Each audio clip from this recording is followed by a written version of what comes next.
स्वस्ति श्री गणेशाय नमः।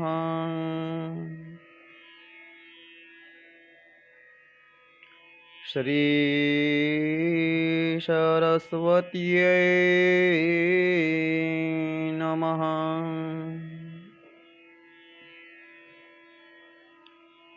श्री गुरुभ्यो नमः।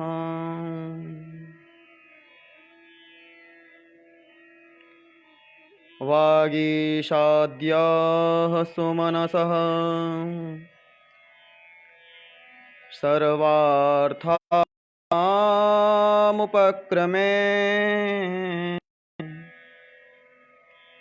यं नत्वा कृतकृत्याः स्युः तं नमामि गजाननम्।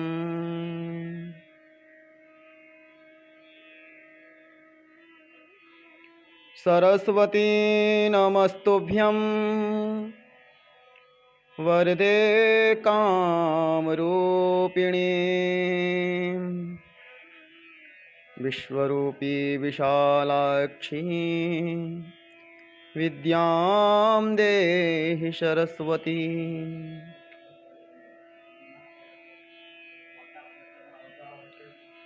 अखण्डमण्डलाकारं व्याप्तं येन चराचरं तत्पदं दर्शितं येन तस्मै श्री गुरुवे नमः। शुक्लांबरधरं देवं शशिवर्णं चतुर्भुजं प्रसन्नवदनं ध्यायेत् सर्वविघ्नोपशान्तये।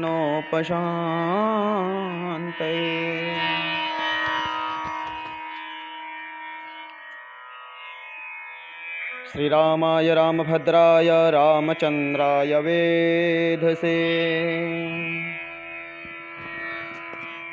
रघुनाथाय नाथाय सीतायाः पतये नमः। गिराय रथजलवीचिसमं कहियत भिन्न न भिन्न बंदौ सीतारामपद जिनहि परम प्रिय खिन्न। ओम नमः परमहंसास्वादित चरणकमलचिन्मकरन्दाय भक्तजनमानस निवासाय श्रीरामचंद्राय। आइए 2-4 मिनट भगवान नाम श्री राम धुन कहते हैं, फिर भगवान नाम सीताराम धुन स्मरण कर आज 27वें दिन प्रवेश करते हैं।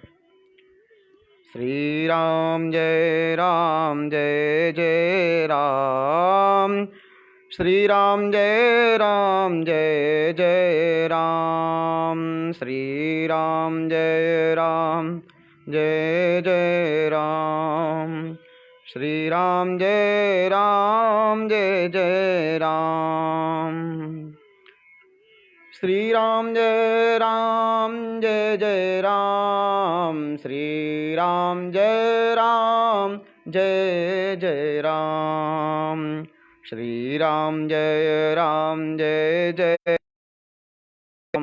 श्री राम जय जय राम।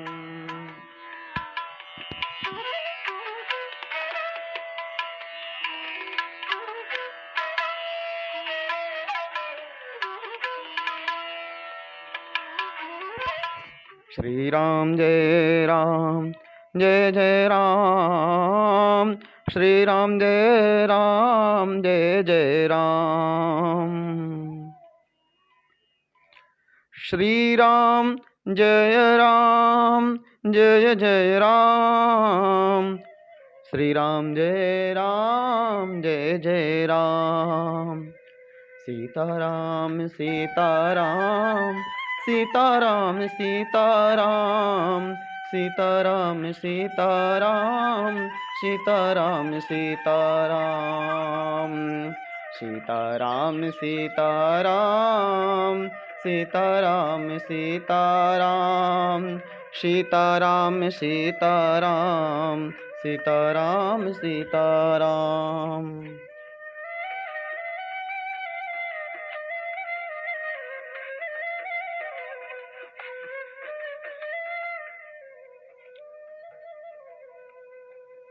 सीताराम सीताराम सीताराम सीताराम सीताराम सीताराम सीताराम सीताराम सीताराम सीताराम सीताराम सीताराम सीताराम सीताराम सीताराम सीताराम सीताराम सीताराम सीताराम कहिए, जाहि विधि राखे राम ताहि विधि रहिए। सीताराम सीताराम सीताराम कहिए, जाहि विधि राखे राम ताहि विधि रहिए।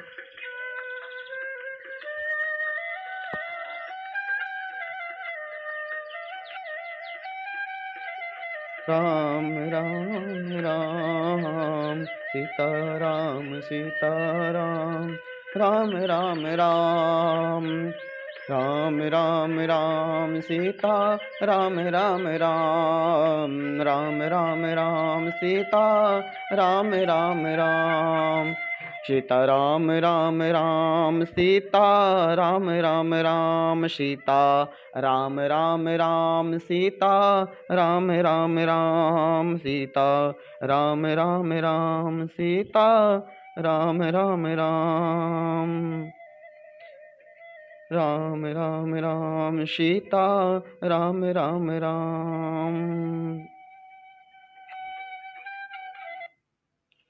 बोलिए श्यावर रामचंद्र भगवान की जय। पवन सुत हनुमान की जय। श्री द्वारिकाधीश की जय। राजा रणछोर की जय। सद्गुरुदेव भगवान की जय। माता पिता की जय। सब भक्तन की जय।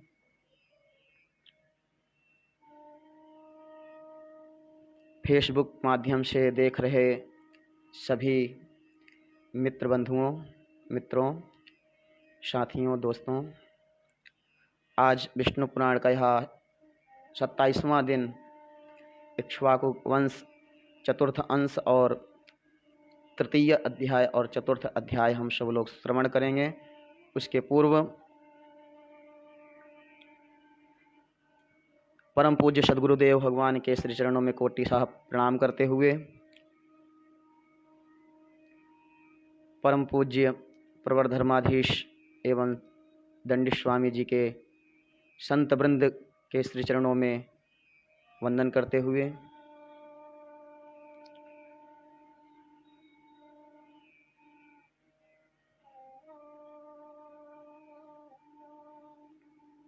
सभी धर्माचार्य, वेदाचार्य, दर्शनाचार्य, विद्वान, श्रेष्ठ आचार्य वृंद, संत वृंद, ब्रह्मचारीगण, माताएं, बहनों को, साध्वी माताओं को, सभी को सादर वंदन करते हुए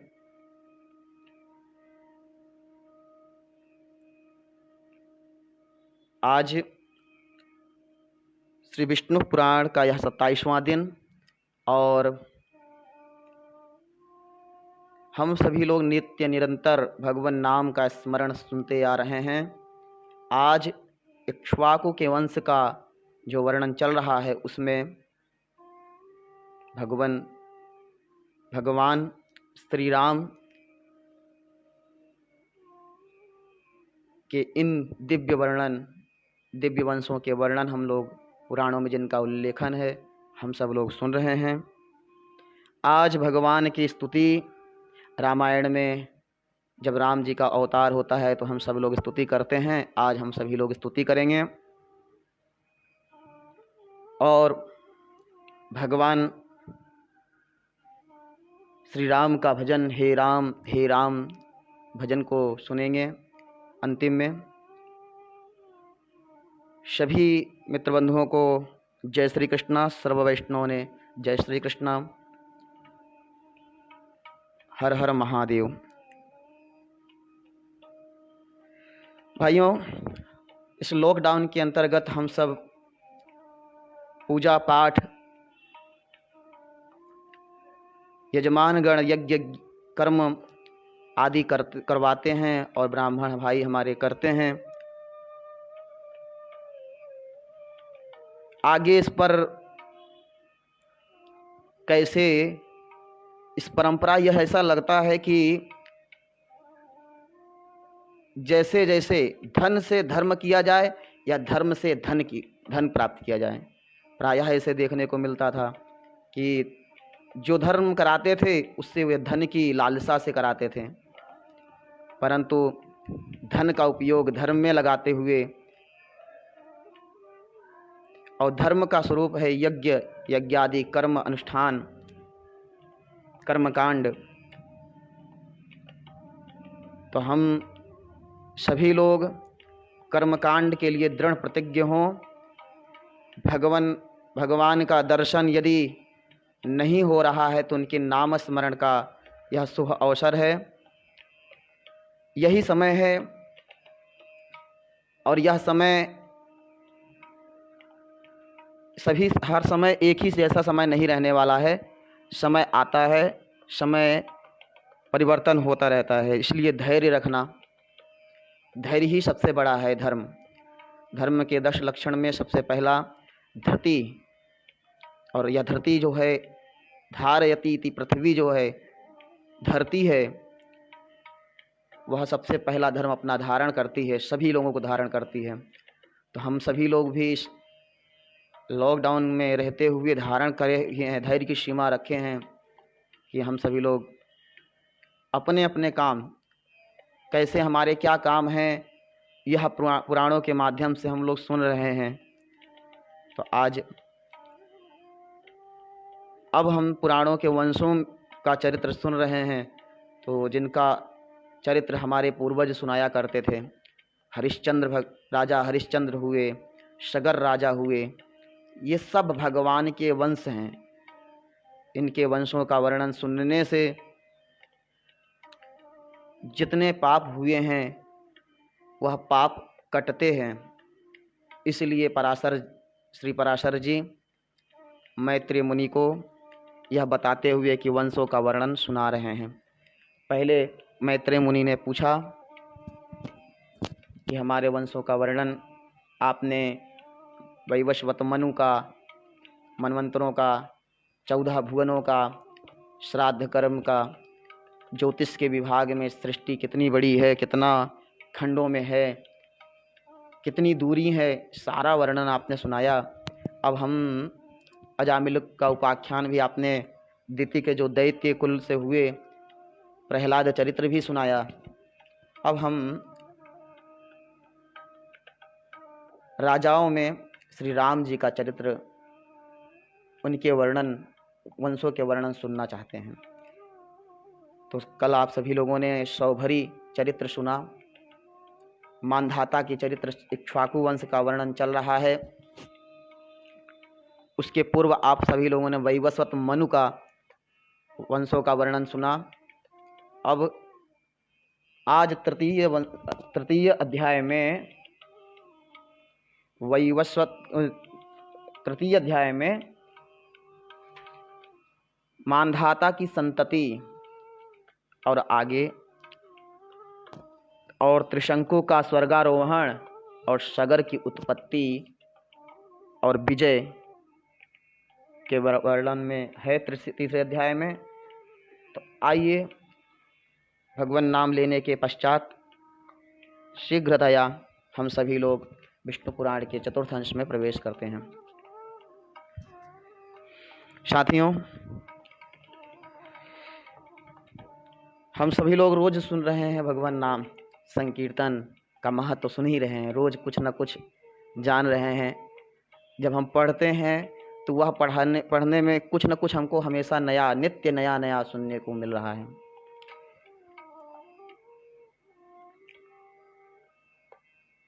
अब मांधाता के पुत्रों की संतान का वर्णन करते हैं श्री पराशर जी।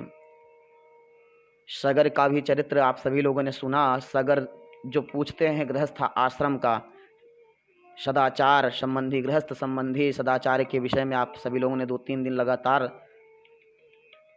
सुना, और वो सगर राजा को बताते हैं कि कैसे गृहस्थ जीवन जीना चाहिए। गृहस्थ जीवन में ही श्राद्ध कर्म सबसे बड़ा, षट कर्म, ये सब आप सभी लोगों ने सुन लिया है। अब कहते हैं मांधाता के पुत्र अम्बरीश के युवनाश्व नामक पुत्र हुआ। मांधाता के पुत्र अम्बरीश के युवनाश्व नामक पुत्र हुआ। उससे हारित हुआ, जिससे अंगिरा गोत्रीय हारित गण हुए। रसातले मौनेया नाम गंधर्वा बभूव षट्कोटि संख्यातास्तैरशेषाणि नागकुलान्य पहृत प्रधान रत्नाधिपत्यान्यक्रियन्त। अर्थात पूर्व काल रसातल में मौनेय नामक 6 करोड़ गंधर्व रहते थे। गंधर्व अप्सराएं सभी का नाम आप सभी लोगों ने सुना होगा कि यह जो भारतवर्ष है, इस भारतवर्ष में भरत हुए हैं, उन्हीं के नाम से यह भारतवर्ष पड़ा है। तो शकुंतला और दुष्यंत की कथा आप सभी लोगों ने सुना है। तो शकुंतला जो थी वह मेनका नाम की अप्सरा के यहाँ चली गई थी। तो गंधर्व भगवान के सब गण हैं, उन गणों के पूर्व काल में बता रहे हैं 6 करोड़ गंधर्व रहते थे। उन्होंने समस्त नाग कुलों के प्रधान रत्न और अधिकार छीन लिए थे। नागलोक में अलग अलग रत्न, नागमणि और मणि और न जाने कितने रत्न। कहते हैं ना कि पाताल लोक में जहाँ बलि चला गया है, भगवान वामन ने भेज दिया है, वहाँ पर नागों का झुंड रहता है। आप सभी लोगों ने बीच में सुना था। तो जो गंधर्व थे उन्होंने प्रधान रत्न अधिकार छीन लिए थे। गंधर्वों के पराक्रम से अपमानित उन नागेश्वरों द्वारा स्तुति किए जाने पर उसके श्रवण करने से जिनकी विकसित कमल सदृश आंखें खुल गई हैं, निद्रा के अंत में जगे हुए उन जलशायी भगवान सर्वदेवेश्वर को प्रणाम कर उनसे नागगण ने कहा। क्या कहा? भगवान अस्माकं एतेभ्यो गंधर्वेभ्यो भयमुत्पन्नं कथम उपशमम् एष्यति। भगवान, इन गंधर्वों से उत्पन्न हुआ हमारा भय किस प्रकार शांत होगा? तब आदि अंत रहित भगवान पुरुषोत्तम ने कहा, युवनाश्व के पुत्र मांधाता का जो, देखिए अभी हम सभी लोगों ने सुना युवनाश्व नामक पुत्र हुआ, अम्बरीश से युवनाश्व, फिर युवनाश्व के पुत्र मांधाता का जो यह पुरुकुत्स नामक पुत्र है, उसमें प्रविष्ट होकर मैं उन संपूर्ण दुष्ट गंधर्वों का नाश कर दूंगा। कई बार एक ही नाम कई बार आता है, कई करोड़ों जन्म हो गए हैं, न जाने कितने राम, भगवान दशरथ नंदन जो राम हैं, मर्यादा पुरुषोत्तम राम, लक्ष्मण, भरत, शत्रुघ्न, ये भगवान कमलापति के ये अंशावतार हैं। पुराणों में, श्रीमद् भागवत पुराण में राम जी का अवतार, और वाल्मीकि रामायण और न जाने कितने काव्यों में, रामायण शतकोटि अपारा, कितने करोड़ रामायण हैं लिखा गए हैं, राम के वर्णन किया नहीं जा सकता। तो कई बार भ्रम हो जाता है कौन राम। तो कभी लोग आज के राम, कल के राम का वर्णन करते हैं। वास्तव में जो योगियों के हृदय में रमण करने वाले राम हैं, जो सर्वांतर्यामी हैं, कण कण में व्याप्त हैं, कहते रा के कहते ही जितना पाप है शरीर का निकल जाता है और बंद हो जाता है, माँ के कहते ही किवाड़ बंद हो जाता है। ऐसे राम शब्द परम पूज्य हमारे गुरुदेव उपस्थित हुए हैं। गुरुदेव के श्री चरणों में प्रणाम करते हैं। हमें सुन रहे हैं उपाध्याय गुरु जी को प्रणाम।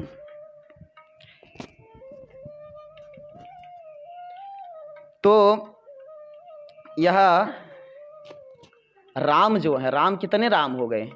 एक राम, यह शिव और राम बैठा है, सुना रहा है, बोल रहा है। तो एक राम नाम किसी ने रख दिया, माता पिता ने राम का नाम रखा। और न जाने कितने इस पूरे भारत में कितने राम, कोई रमेश होगा, रमा के ईश रमेश, तो कोई बल के राम बलराम, तो कितने राम होंगे। तो वे सब राम नाम, और कहते हैं यथा नाम तथा गुण। तो कैसा गुण, तो यानी सारे नाम जितने सनातन हिंदू भाई बहन हैं उनके नाम देवी देवता से ही हैं। अब करोड़ों देवी देवताओं के नाम, सब भगवान का 1000 नाम है, जितने नाम हैं सब भगवान के नाम हैं। विष्णु सहस्त्र नाम से ही नाम रखना चाहिए। जब नाम पुरुषवाचक जो नाम है, जब नामकरण संस्कार होता है तो वह विचार करके यही रखा जाता है कि इन्हीं भगवान नाम से ही रखा जाए, जिससे भगवान का नाम हो जाए। जैसे संत महात्मा ने बता दिया कि अपने सबसे छोटे पुत्र अजामिल के पुत्र का नाम नारायण रख दिया, और नारायण बोलने से ही कल्याण हो गया अजामिल का। इसलिए हम सभी लोग सुन रहे हैं कि मांधाता के यूनाश के पुत्र मांधाता, फिर मांधाता आए दादाओं के नाम से। यही चर्चा चल रहा है ना, कि दादा का नाम जोड़ दिया, ऐसे परंपरा चलने लगी। तो मांधाता, पहले मांधाता के अमरीश की यूनाश, और फिर यूनाश के पुत्र मांधाता, फिर पुरकुत्स नामक पुत्र हैं। उसमें प्रविष्ट होकर मैं उन संपूर्ण दुष्ट गंधर्वों का नाश कर दूंगा। भगवान ऐसा कहते हैं। जब गंधर्वों 6 करोड़ गंधर्व, 6 करोड़ गंधर्व मुख्य जो रत्न थे नागगणों के, उनको छीन लिया था। तो उन्होंने, नागगणों ने भगवान की स्तुति करके भगवान से अपने छीने हुए रत्नों को अपनी रक्षा के लिए कहते हैं। तो यूनास के पुत्र जो मांधाता पुरकुत्स नामक पुत्र हैं, उसमें प्रविष्ट होकर, बता रहे हैं भगवान कि उसमें प्रविष्ट होकर मैं गंधर्वों का नाश कर दूंगा। यह सुनकर भगवान जलशायी को प्रणाम कर समस्त नागाधिपतिगण नागलोक में लौट आए और पुरकुत्स को लाने के लिए अपनी बहन एवं पुरकुत्स की भार्या नर्मदा को प्रेरित किया। नर्मदा, तदनंतर नर्मदा पुरकुत्स को रसातल में ले आई। रसातल गतश्चासो भगवत तेज साप्यायितात्म वीर्यस् सकल गंधर्वान् जघान।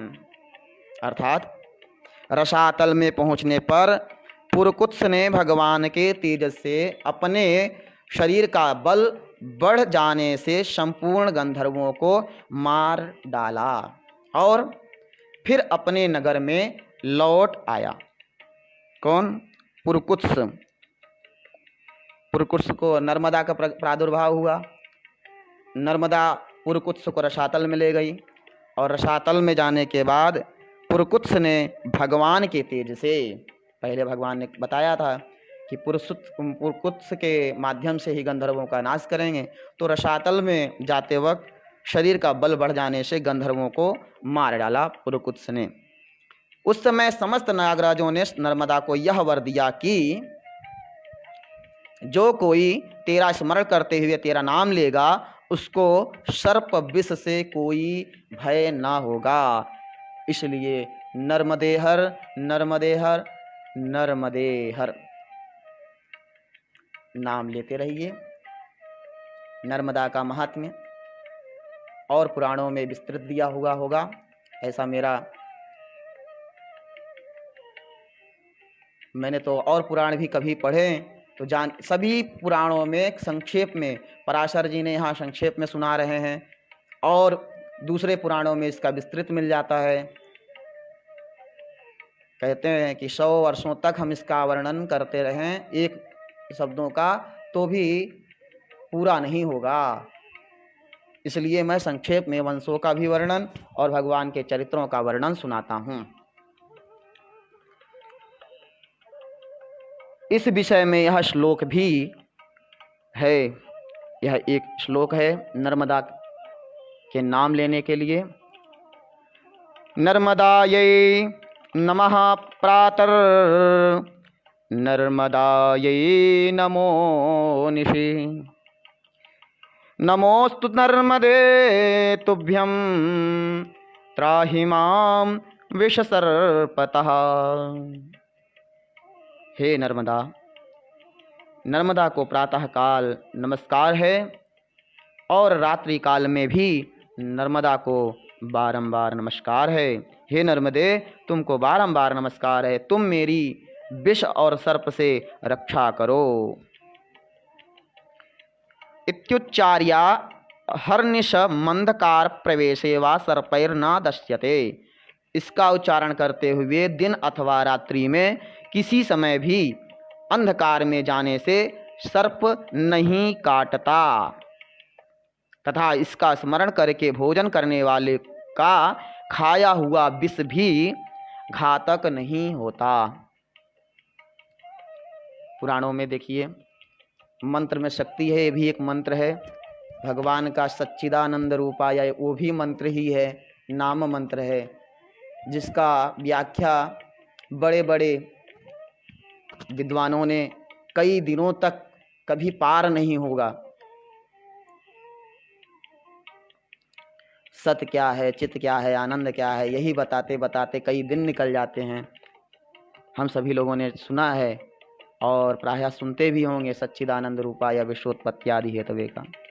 उसी तरह यह बीच में एक मंत्र है नर्मदा का, स्पष्ट लिखा है कि सर्प से रक्षा करो, प्रार्थना है, और इसका उच्चारण करते हुए सर्प नहीं काटता और भोजन विष वाला भोजन खाने के बाद भी विष से निवृत्ति हो जाती है। पुरकुत्स को नागपतियों ने यह वर दिया कि तुम्हारे संतान का कभी अंत ना होगा। पुरकुत्स ने नर्मदा से त्रिशदस्यु नामक पुत्र उत्पन्न किया।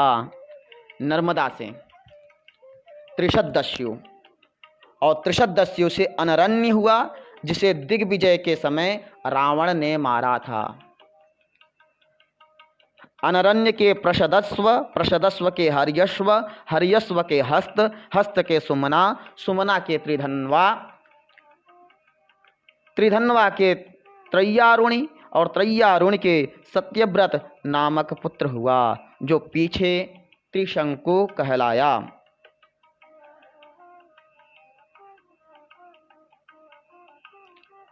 वह त्रिशंकु चांडाल हो गया था। एक बार 12 वर्ष तक अनावृष्टि रही। उस समय विश्वामित्र मुनि के स्त्री और बाल बच्चों के पोषणार्थ तथा अपनी चांडालता को छुड़ाने के लिए वह गंगा जी के तट पर एक तट के वृक्ष पर प्रतिदिन मृग का मांस बांध आता था। देखिए, चांडाल हो गया था और विश्वामित्र मुनि के कह रहे हैं बच्चों के पोषणार्थ के लिए अपनी चांडालता को छुड़ाने के लिए गंगा जी के तट पर एक वट के वृक्ष पर प्रतिदिन मृग का मांस बांध आता था। आप सभी लोगों ने सुना ना, कल नहीं परसों ही जब श्राद्ध कर्म चल रहा था कि बीच बीच में मांस का वर्णन आया है और उसका खंडन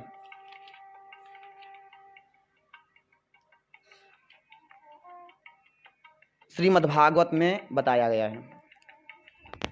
अत्यंत पुराणों का जो रहस्य कहते हैं और सार कहते हैं, श्रीमद् भागवत में मांस के विधान का खंडन आता है। सप्तम स्कंद 15वां अध्याय श्लोक 7, 8 और 10। न ददाद्यामिषं श्राद्धे न चाद्यात् धर्म तत्त्ववेत् मुन्यन्नैः स्यात् परा प्रीतिर्यथा न पशुहिंसया नैतादृशः परो धर्मो नृणां सद्धर्ममिच्छतां न्यासो दण्डस्य भूतेषु मनोवाक्काय जस्य यः द्रव्यज्ञैर्यक्षमाणं दृष्ट्वा भूतानि बिभ्यते एषमाकरुणो हन्यात् तदज्ञो ह्यस्तु तद्ध्रुवध्रुवम्। इसका अर्थ क्या है?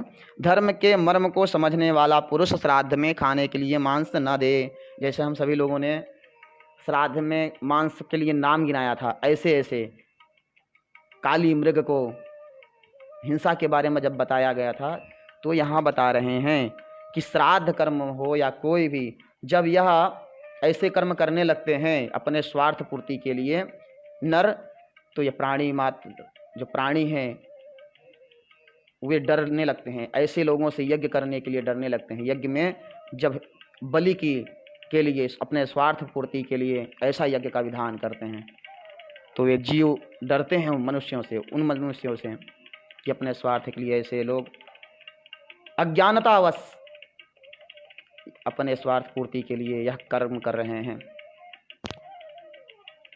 तो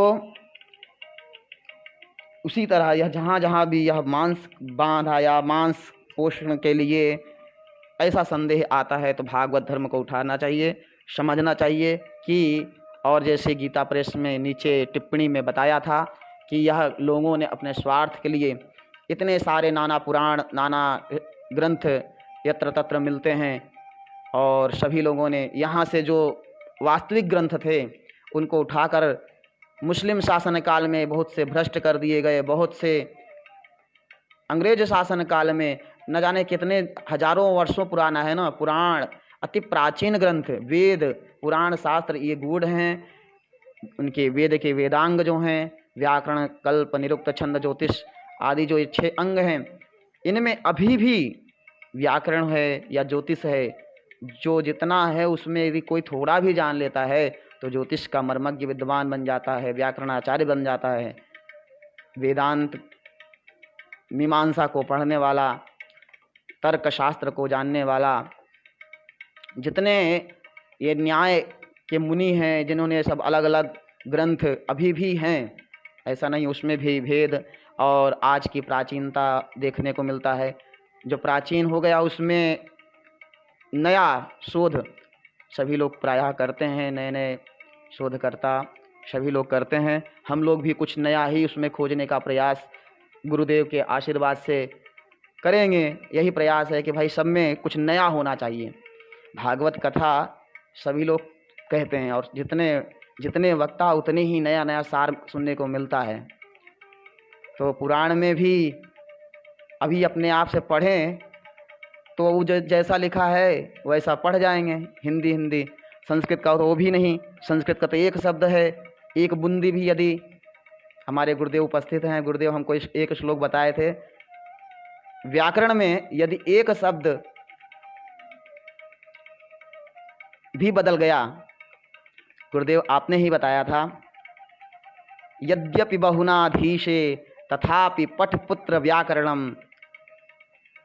यदि बहुत कुछ नहीं जानते हो तो भी व्याकरण पढ़ो, यही आपने कहा।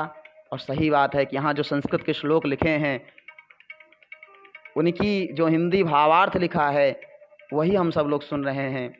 और यदि व्याख्या इसके ऊपर करने लगे तो बड़े बड़े विद्वानों ने एक संस्कृत शब्द के ऊपर, भगवत पाद आदि गुरु शंकराचार्य जी ने इसका भाष्य, एक नाम के कितने अर्थ हो सकते हैं भगवान के नाम का, तो इसमें न जाने कितने कितने शब्द संस्कृत में हैं।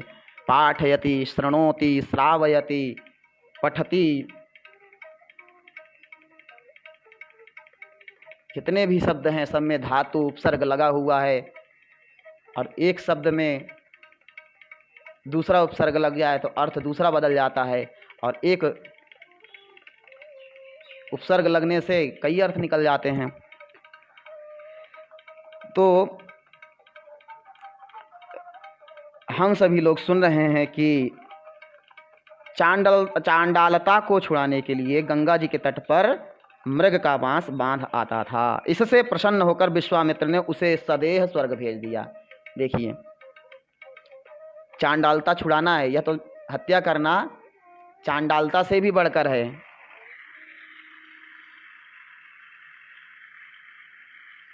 एक तरफ दया धर्म का पाठ पढ़ाया जा रहा है कि दया धर्म ही रखना चाहिए। मनुष्य ही एक ऐसा है जो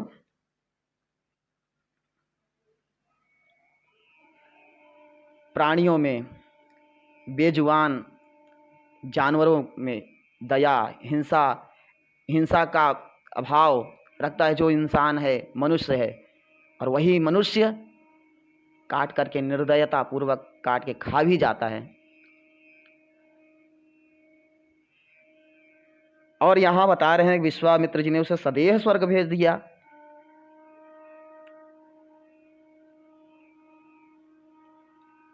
त्रिशंकोर हरिश्चंद्रस्तस्माच्च रोहितास्व ततश्च हरितो हरितस्य चंचुश्च।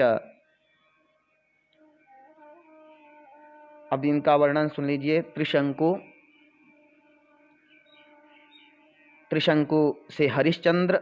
अब हरिश्चंद्र के बारे में आप सभी लोगों ने सुना है कि उनका पुत्र रोहित हुआ। अब उन्होंने जो राजा हरिश्चंद्र, सत्यवादी में उनका बहुत बड़ा नाम है कि सत्य के लिए उन्होंने राजा होते हुए सब कुछ अपना राज त्याग भी कर दिया था। और आज काशी में जो है हरिश्चंद्र घाट, वहाँ पर अपने पत्नी से भी कर मांग लिया था। यह सारी लीला भगवान, क्योंकि भगवान के कुल का वर्णन है।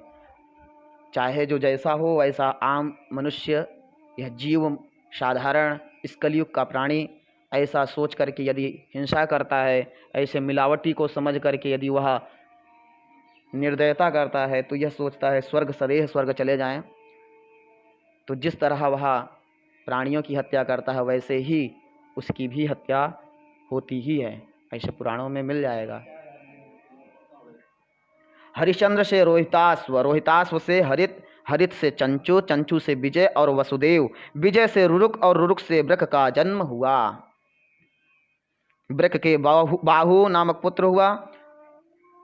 बाहु से हैहे और तालजंग आदि क्षत्रियों से पराजित होकर अपनी गर्भवती पटरानी के सहित वन में चला गया। क्षत्रियों से पराजित होकर तालजंग आदि, ये जो आदि लगा दिए कि ये सब नाम गिनाए। बाहु नामक पुत्र हुआ, हैहे और तालजंग आदि क्षत्रियों से पराजित होकर अपनी गर्भवती पटरानी के सहित वन को चला गया था। पटरानी के सौतन ने उसका गर्भ रोकने की इच्छा से उसे विष खिला दिया। उसके प्रभाव से उसका गर्भ 7 वर्ष तक गर्भाशय में ही रहा। तेनास्या गर्भ 7 वर्षाणि जठर एव तस्थौ।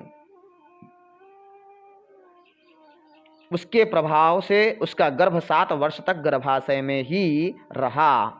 अंत में बाहु वृद्धावस्था के कारण औरव मुनि के आश्रम के समीप मर गया। तब उसकी पटरानी ने चिता बनाकर उस पर पति का शव स्थापित कर उसके साथ सती होने का निश्चय किया। उसी समय भूत, भविष्यत और वर्तमान तीनों काल के जानने वाले भगवान औरव ने अपने आश्रम से निकलकर उससे कहा। कल हम सभी लोगों ने सौभरी की कथा सुनी। सौभरी भगवान जो मानधाता की 50 कन्याओं के साथ अलग अलग घर बना करके एक साथ रहते थे। जैसे भगवान श्री कृष्ण पटरानियों के साथ 16,000 रानियों के साथ भी, 8 पटरानियों के साथ भी सभी जगह नारद मुनि जब देखने आते हैं, श्रीमद् भागवत में ऐसा है, सुनने को मिलता है कि नारद मुनि देखने जाते हैं तो भगवान को सर्वत्र प्राप्त पाते हैं। उसी तरह शौभरी भगवान हुए, जो मत्स्य के मुंह में जल में शौभरी मुनि पहले कहे, शौभरी मुनि तपस्या कर रहे हैं जल में, और वहाँ पर जब मत्स्य के परिवार को देखा कि उनके हृदय को छू रहे हैं, उनके पुत्र और पौत्र सब एक साथ मिलकर रह रहे हैं, तभी उनको गृहस्थ धर्म का मैं भी गृहस्थ धर्म में क्यों न प्रवेश करूं, और वहीं से निकलकर सीधे राजा के पास जाते हैं। मानधाता राजा ऐसे हैं कि जो सभी की इच्छाओं को पूर्ति करते हैं, और वहाँ जा कर के वे ये वचन प्राप्त करते हैं। और काफ़ी बुजुर्ग हो गए थे, वृद्ध हो गए थे शौभरी मुनि, तो देखते हैं कि इतने वृद्ध हैं, उनकी 50 कन्याएं सब सुंदर युवती हैं, कन्याएं हैं, वो कैसे इनको पसंद करेंगी। तो वो कहते हैं यदि किसी ने पसंद कर लिया तो वो उसको मैं सौंप दूंगा। जब वह अंदर दिखाने के लिए प्रविष्ट करते हैं तो शौभरी भगवान अपना रूप गांधर्व जैसा सुंदर बना लेते हैं, और सारी कन्याएं मैं इनके साथ वरण करूंगी। सभी लोगों ने स्वीकार कर लिया, तो वचन के अनुसार सभी को दे दिया और सभी के साथ रहने लगे, अलग अलग घर बना करके। विश्वकर्मा को आदेश दिया भगवान ने, और विश्वकर्मा ने जैसे सबके लिए अलग अलग कमरा बनाए। कल आप सभी लोगों ने इसके बारे में कथा सुनी। आज भगवान औरव भगवान हैं, जिन्होंने गृहस्थ धर्म के बारे में पहले सगर राजा को बहुत बड़ा यह श्राद्ध विधि सब बताया, क्या करना चाहिए गृहस्थ को। और वह भगवान अपने आश्रम से निकलकर उससे कहा, ऐ साध्वी, इस व्यर्थ दुराग्रह को छोड़, तेरे उदर में संपूर्ण भूमंडल का स्वामी, अत्यंत बल पराक्रमशील, अनेक यज्ञों का अनुष्ठान करने वाला और शत्रुओं का नाश करने वाला चक्रवर्ती राजा है।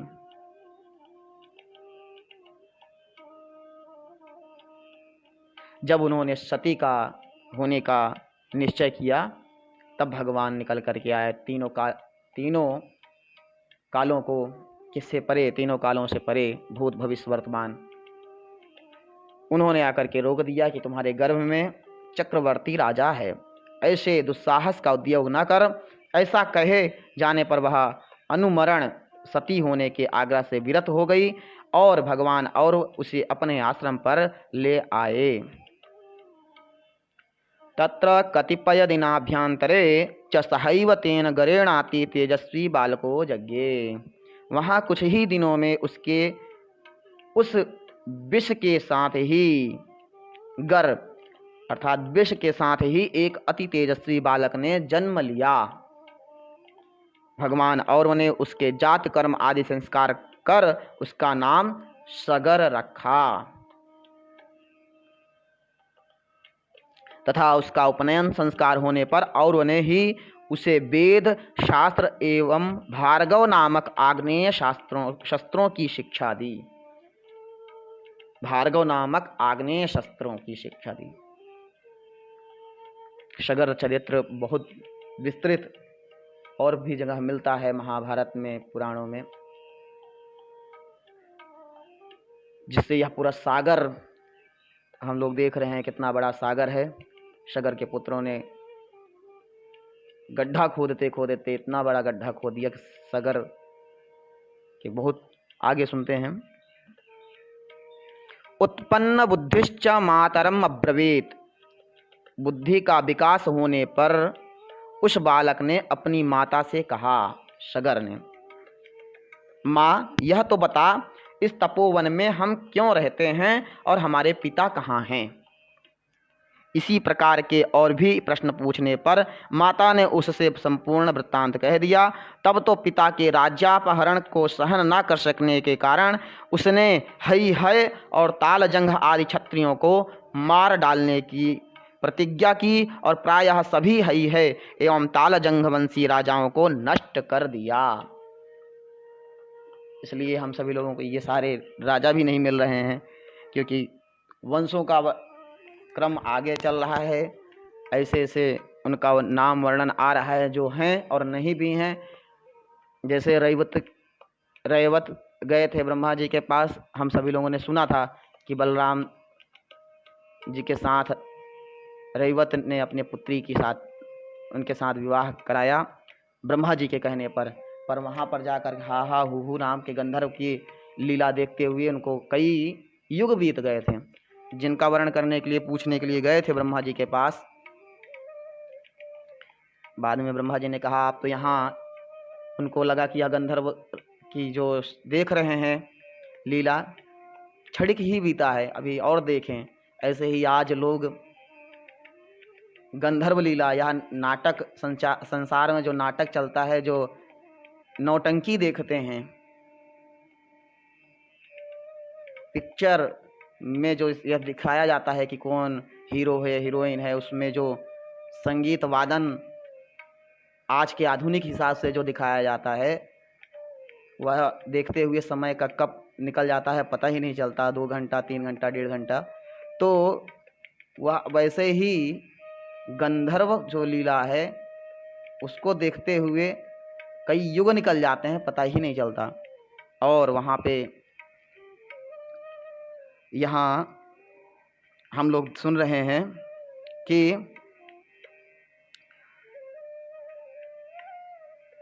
पहले जिन्होंने नष्ट कर दिया था नागगणों को, उनको मारने के लिए सगर ने प्रतिज्ञा कर ली। तालजंग और है और उन प्रतिज्ञा कर सभी है और तालजंगी वंशीय राजाओं को नष्ट भी कर दिया। उनके पश्चात शक, यवन, काम्बोज, पारद और पहलव गण भी हताहत होकर सगर के कुल गुरु वशिष्ठ जी की शरण में गए। अब इनके नाम गिना रहे हैं, शक, यवन, काम्बोज, पारद और पहलव गण।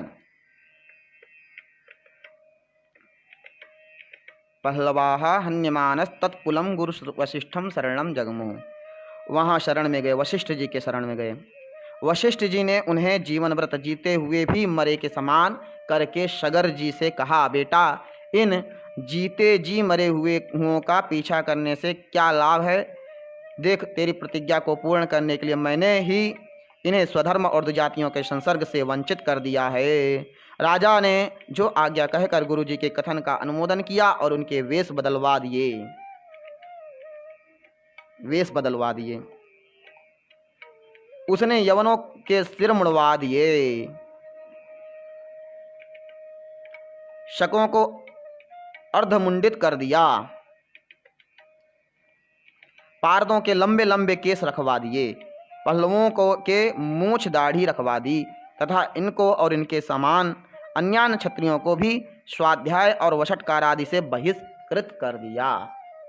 यही सब है, मनुष्यों में भी यही लक्षण मिलते हैं।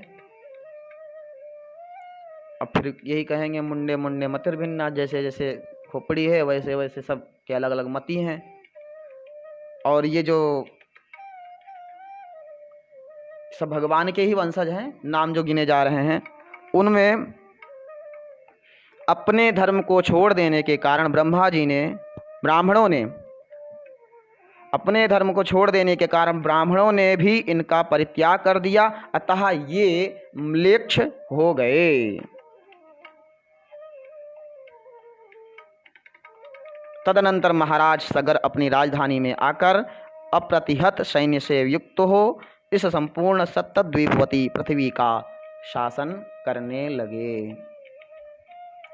यवन ये जो बता रहे हैं पाल्हवगण के, इन सबको तो नष्ट कर दिए थे, फिर भी और बहुत सारे क्षत्रिय कुल में उत्पन्न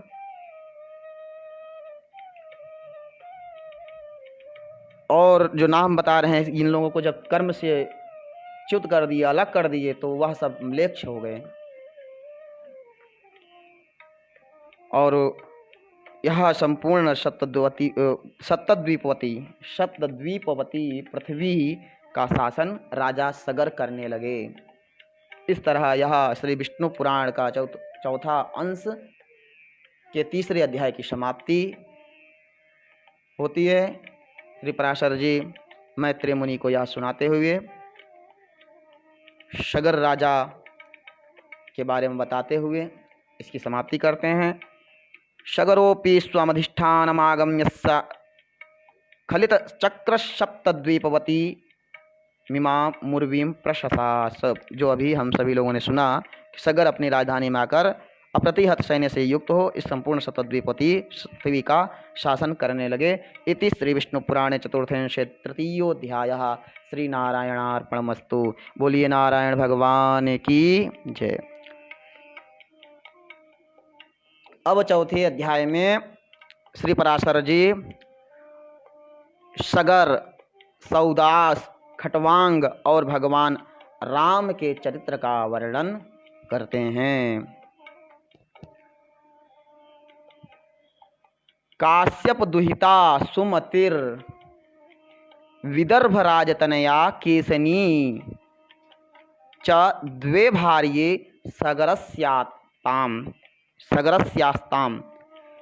श्री पराशर जी बोले, काश्यप सुता, कश्यप नहीं काश्यप सुता सुमति और विदर्भ राजकन्या केसिनी, ये राजा सगर की दो स्त्रियां थीं। कश्यप के पुत्र काश्यप, ये जो राजा हैं, इनकी सुमति और केसिनी, ये दो स्त्रियां थीं। हम यही सब तो राजा कश्यप के ही पुत्र तो हैं। पराशर के पुत्र पाराशर, जमदग्नि के पुत्र जामदग्नि, इसी तरह कश्यप के पुत्र काश्यप सुता राजा सगर की दो पत्नियां हैं जिनका नाम केशनी और सुमति है। उनमें संतानोत्पत्ति के लिए परम समाधि द्वारा आराधना किए जाने पर भगवान और ने यह वर दिया।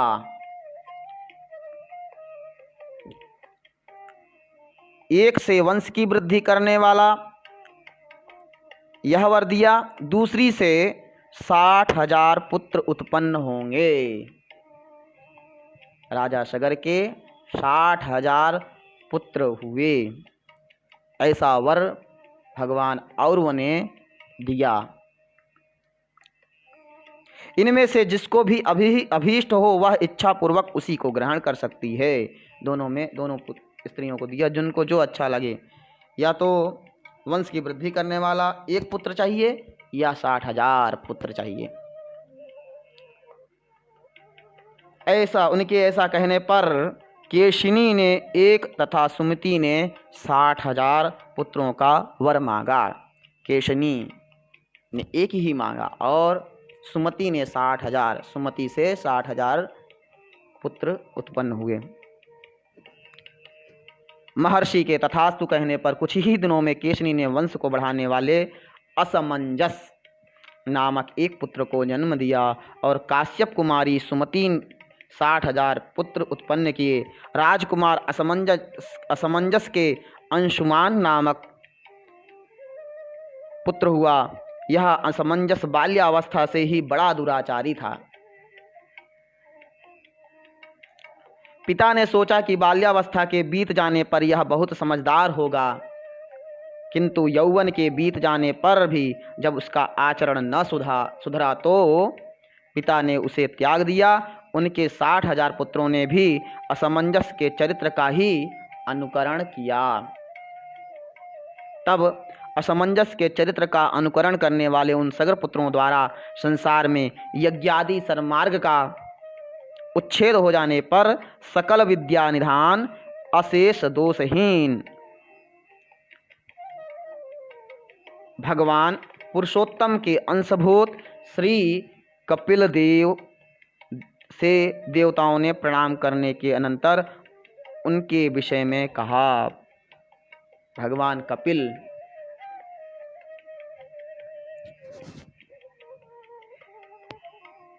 अशेष दोषहीन और पुरुषोत्तम के अंश भगवान के ही अंशभूत हैं। जैसे राम और कृष्ण हैं, वैसे ही भगवान श्री कपिल अवतार है। बोलिए कपिल भगवान की जय। प्रणाम करके उनके अनंतर विषय में कहा, भगवान राजा सगर के सभी पुत्र असमंजस के चरित्र का ही अनुकरण कर रहे हैं। इन सबके असम मार्ग में प्रवृत्त हो रहने से संसार की क्या दशा होगी।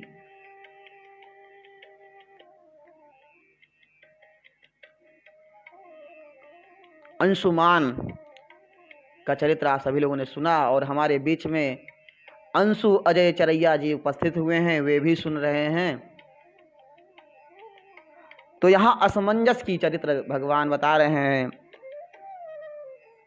अंशुमान, असमंजस से अंशुमान नाम का पुत्र हुआ। तो अंशुमान, यहाँ अंशु अजय चरैया जी उपस्थित हैं और असमंजस के चरित्र का अनुकरण करने लगे। 60,000 जो पुत्र हैं। फिर कहते हैं भगवान, इन सब के असन मार्ग प्रवृत्त रहने से संसार की क्या दशा होगी। भाई सृष्टि की में वंश के वृद्धि में क्या दशा होगी संसार में। प्रभु, संसार में दीन जनों की रक्षा के लिए ही आपने यह शरीर ग्रहण किया है, अतः इस घोर आपत्ति से संसार की रक्षा कीजिए। यह सुनकर भगवान कपिल ने कहा, ये सब थोड़े ही दिनों में नष्ट हो जाएंगे।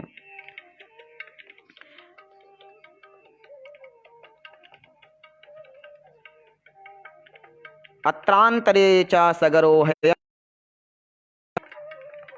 इसी समय सगर ने अश्वमेध यज्ञ आरंभ किया। आरभत हयमेधम, उसमें उसके पुत्रों द्वारा सुरक्षित घोड़े को कोई व्यक्ति चुराकर पृथ्वी में घुस गया। तब उस घोड़े के खुरों के चिन्हों का अनुसरण करते हुए उनके पुत्रों में से प्रत्येक ने एक एक योजन पृथ्वी खोद डाली तथा पाताल में पहुंचकर उन राजकुमारों ने अपने घोड़े को फिरता हुआ देखा।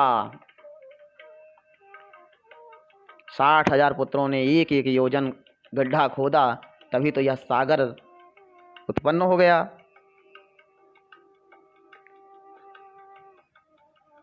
पास ही में मेघावरणहीन शरत काल के सूर्य के समान अपने तेज से संपूर्ण दिशाओं को प्रकाशित करते हुए घोड़े को चुराने वाले परम ऋषि कपिल को सिर झुकाए बैठे देखा। तब तो वे दुरात्मा अपने अस्त्र शस्त्रों को उठाकर, यही हमारा अपकारी और यज्ञ में विघ्न डालने वाला है, इस घोड़े को चुराने वाले को मारो मारो, ऐसा चिल्लाते हुए उनकी ओर दौड़े। कहते हैं कि यह इंद्र ने किया था। अश्वमेध यज्ञ जब होता है तो इंद्र को डर लगता है कि हमारी पद छीन जाएगा, और राजा लोग समर्थ होते हैं यज्ञ करने में, क्योंकि बड़ा यज्ञ, बड़ा खर्चा, और ऐसे महान सगर राजा, जहाँ तक दृष्टि पड़े, पृथ्वी आज सागर के रूप में भी विराजमान है। आज जितनी पृथ्वी है उतना ही बहुत है विश्व। तो सप्तद्वीप, जो अलग अलग द्वीप हैं, उनके राजा चक्रवर्ती राजा हुए। आज के राजा सरकार एक ही देश के हैं, चीफ गेस्ट, और हमारे यहाँ के देश के प्रधानमंत्री, राष्ट्रपति ही बाहर जाते हैं तो बड़ा सम्मान मिलता है, और बाहर के आए हुए राष्ट्रपति यहाँ आते हैं तो बड़ा सम्मान मिलता है। लेकिन जो चक्रवर्ती हैं, धर्म सम्राट, राजाओं के भी राजा, महाराज, उनका सम्मान पूरे विश्व मिलता है, तभी तो वे जगत गुरु कहलाते हैं। तो इंद्र को यह भय था, इसलिए वहाँ तपस्यारत कपिल मुनि के आश्रम में ले जाकर के बांध दिए, और जो सगर के 60,000 पुत्र थे, पाताल लोक पहुँच करके उन्होंने देखा कि यही इनके पास बंधा हुआ देखा तो उनको मारो मारो ऐसा चिल्लाते हुए इनकी ओर दौड़े। तब भगवान कपिल देव के कुछ आंख बदल कर देखते ही वे सब अपने ही शरीर से उत्पन्न हुए अग्नि में जलकर भस्म नष्ट हो गए। महाराज सगर को जब मालूम हुआ कि घोड़े का अनुसरण करने वाले उसके समस्त पुत्र महर्षि कपिल देव के तेज से दग्ध हो गए हैं, तो उन्होंने असमंजस के पुत्र अंशुमान को घोड़ा ले आने के लिए नियुक्त किया। वह सगर पुत्रों द्वारा खोदे हुए मार्ग से कपिल जी के पास पहुंचा और भक्ति विनम्र होकर उनकी स्तुति की। अथैनम भगवानाः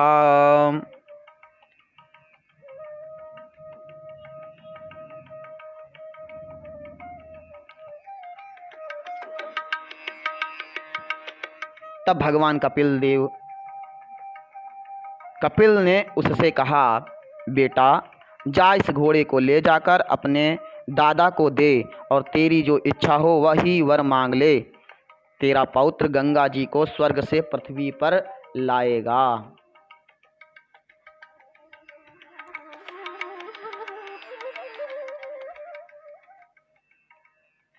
तेरा पौत्र, अंशुमान का पौत्र, ऐसा वरदान दिया। स्वर्ग में रहने वाली गंगा आज कलयुग के प्राणी को सुलभता से दर्शन हो जाता है। गंगा गंगा कहने का अवसर, नाम लेने का महात्म्य जानने को मिलता है। त्रिवेणी संगम देखने को मिलता है जो प्रयागराज है। यह कली के प्राणी के लिए परम सौभाग्य का ही तो विषय है।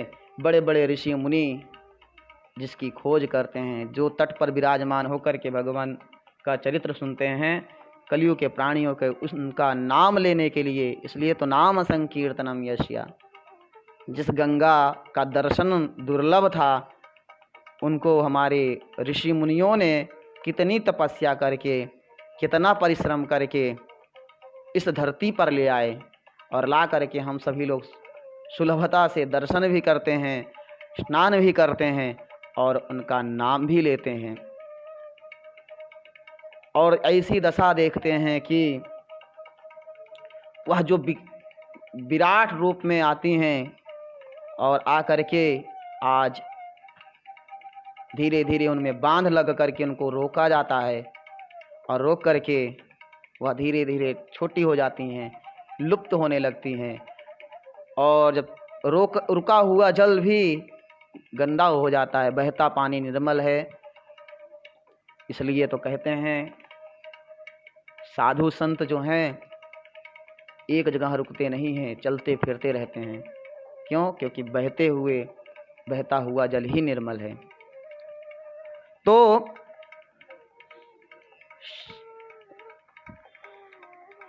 भगवान कपिल ने कहा कि ले जा, जो इच्छा हो वह वर मांग ले। अंशुमान ने कहा कि मुझे ऐसा वर दीजिए जो ब्रह्मदंड से आहत होकर मरे हुए मेरे अस्वर्गीय पितृगण को स्वर्ग की प्राप्ति कराने वाला हो, ऐसा वर मांगते हैं। यह सुनकर भगवान ने कहा, मैं तुझसे पहले ही कह चुका हूँ कि तेरा पौत्र गंगा जी को स्वर्ग से पृथ्वी पर लाएगा। उनके जल से उनकी अस्थियों की भस्म का स्पर्श होते ही ये सब स्वर्ग को चले जाएंगे। अपने पितरों के उद्धार के, वे भी एक राजा थे, राजा के पुत्र थे अंशुमान, सगर राजा के। तो वे सोच रहे हैं कि हमारे पितर हुए होंगे, उनका उद्धार कैसे होगा। उनके उद्धार के लिए बताते हैं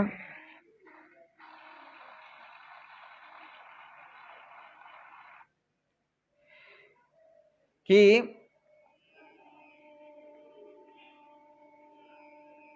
गंगा माँ के जल का स्पर्श होते ही अस्थियों, चाहे जो जितना हो, इसलिए तो लोग गंगा जी में जल में अस्थि विसर्जन करते हैं।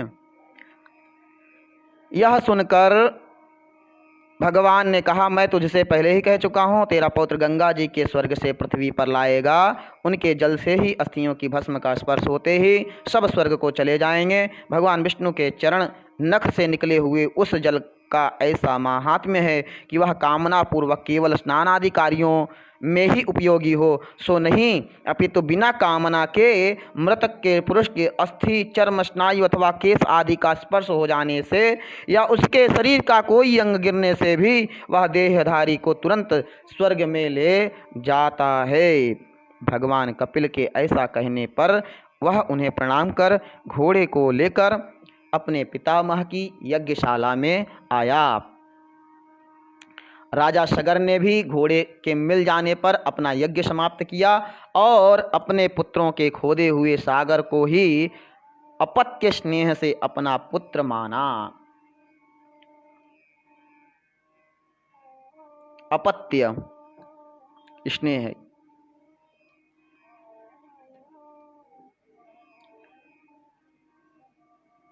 तो सगर से ही यह सागर, सागरस्य पत्यम सागरम,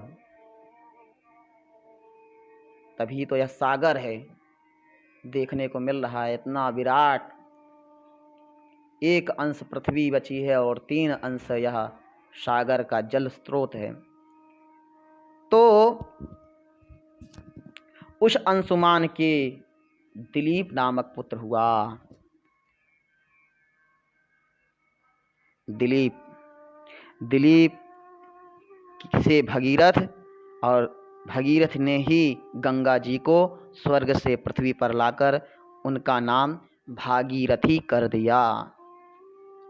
एक एक सब भगवान का ही चरित्र है, जो इस साधारण कोई भक्त और भगवान कितनी तपस्या करने पर श्री कृष्ण के साथ जो भगवान, एक वो भी भगवान ही हैं, सहस अर्जुन जैसा भक्त, जिनके लिए भगवान सारथी बन जाते हैं। और यहाँ पर हम लोग कपिल अवतार और सगर जी का अवतार और दिलीप, ये जितने कुल में हुए हैं, इतने बड़े से बड़े कुल में कोई इनके कुल का वर्णन सुन रहे हैं मैत्रेय जी।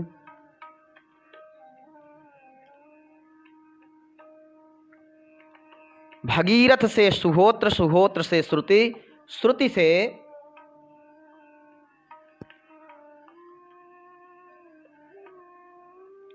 नाभाग और नाभाग से अम्बरीश। अम्बरीश की भी कथा आप सभी लोगों ने सुना होगा। ऐसे ऐसे राजा हुए, कहने का तो राजा, लेकिन प्रजा के लिए अपना सर्वस्व अर्पण करने वाले ऐसे भगवान के भक्त। तभी तो भगवान भक्त के पीछे आते हैं, पीछे रहते हैं। अम्बरीश से सिंधुद्वीप, सिंधुद्वीप से अयुतायु और अयुतायु से ऋतुपर्ण नामक पुत्र हुआ, जो राजा नल का सहायक और द्यूत क्रीड़ा का पारदर्शी था। ऋतुपर्ण का पुत्र सर्वकाम, उसका सुदास, और सुदास का पुत्र सौदास मित्र सह हुआ। एक दिन मृगया के लिए वन में घूमते घूमते उसने 2 व्याघ्र देखे। उन्होंने संपूर्ण वन को मृगहीन कर दिया।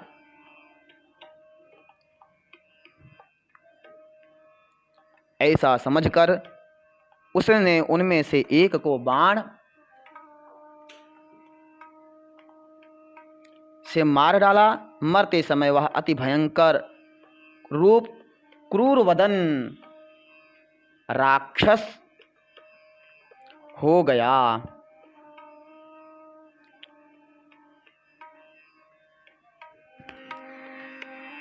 तथा दूसरा भी, मैं इसका बदला लूंगा।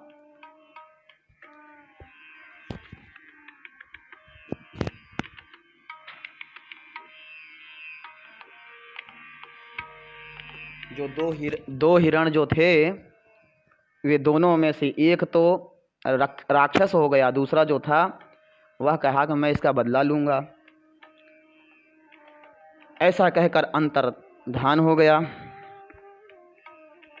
और कालांतर में सौदास ने एक यज्ञ किया। यज्ञ समाप्त हो जाने पर आचार्य वशिष्ठ बाहर चले गए। तब वह राक्षस वशिष्ठ जी का रूप बनाकर बोला, यज्ञ के पूर्ण होने पर मुझे नरमांस युक्त भोजन कराना चाहिए, अतः तुम ऐसा अन्न तैयार कराओ, मैं अभी आता हूँ। ऐसा कहकर वह बाहर चला गया। फिर रसोइये का वेश बनाकर राजा की आज्ञा से उसने मनुष्य का मांस पकाकर उसे निवेदन किया। राजा भी उसे सुवर्ण पात्र में रखकर वशिष्ठ जी के आने की प्रतीक्षा करने लगा और उनके आते ही वह मांस निवेदन कर दिया। देखिए, ये सब राक्षसों का खेल है।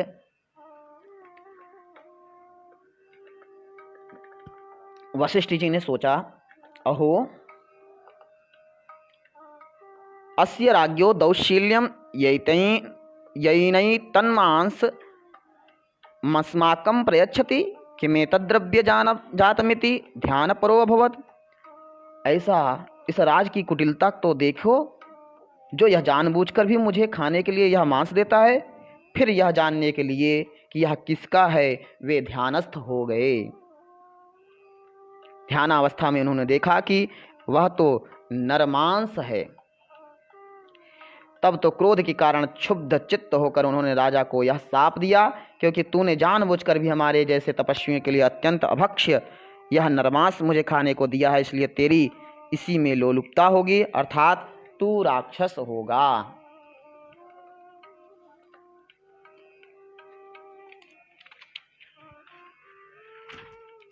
तदनंतर राजा के यह कहने पर भगवान आप ही ने ऐसी आज्ञा की थी। वशिष्ठ जी यह कहते हुए कि क्या मैंने ही ऐसा आज्ञा कहा था, फिर समाधिस्थ हो गए। समाधि के द्वारा यथार्थ बात जानकर उन्होंने राजा पर अनुग्रह करते हुए कहा, तू अधिक दिन नरमांस भोजन ना करेगा, केवल 12 वर्ष ही तुझे ऐसा करना होगा। वशिष्ठ जी के ऐसा कहने पर राजा सौदास भी अपनी अंजलि में जल लेकर मुनीश्वर को शाप देने के लिए उद्यत हुआ, किंतु अपनी पत्नी मदयंती द्वारा भगवान ये हमारे कुलगुरु हैं, इन कुलदेव रूप आचार्य को शाप देना उचित नहीं है, ऐसा कहे जाने से शांत हो गए तथा अन्न और मेघ की रक्षा के कारण उस साप जल को पृथ्वी या आकाश में नहीं फेंका, बल्कि उससे अपने पैरों को ही भिगो लिया। उस क्रोध युक्त जल से उसके पैर झुलसकर कलमाश वर्ण चितकबरे हो गए। तभी से उनका नाम कलमाश पाद हुआ। तथा वशिष्ठ जी के शाप के प्रभाव से छठे काल में अर्थात तीसरे दिन के अंतिम भाग में वह राक्षस स्वभाव धारण कर वन में घूमते हुए अनेकों मनुष्यों को खाने लगा। वही सौदास।